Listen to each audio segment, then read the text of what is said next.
জমি সংক্রান্ত দীর্ঘদিনের বিবাদের জেরে ফের উত্তপ্ত হয়ে উঠল মল্লারপুর থানার অন্তর্গত কোট গ্রাম। গতকাল রাতে দুই প্রতিবেশী গোষ্ঠীর মধ্যে বাগবিতণ্ডা শুরু হয় এবং তার থেকে হয় মারামারি। সংঘর্ষে আহত হয়েছে প্রায় 10 জন।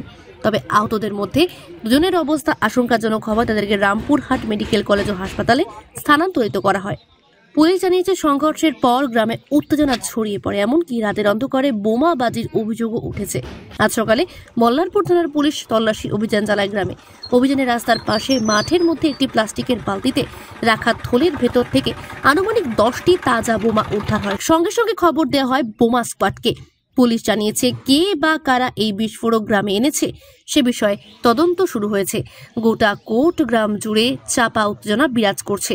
সতর্কতামূলক পদক্ষেপ হিসেবে এলাকায় টহল দিচ্ছে পুলিশ বাহিনী। আপনি কি জটিল কিছু সমস্যায় ভুগছেন? সমাধান পেতে চান? যোগাযোগ করুন প্রখ্যাত জ্যোতিষ ও তান্ত্রিক মনসারাম ভট্টাচার্যের কন্যা মনসা কন্যার সাথে। প্রখ্যাত জ্যোতিষ ও তান্ত্রিক মনসা কন্যা হাওড়া জানবাড়ি ও হাতিবাগানের নিজস্ব মন্দিরেও বসেন। যোগাযোগ 9830106967 আর 9239655323।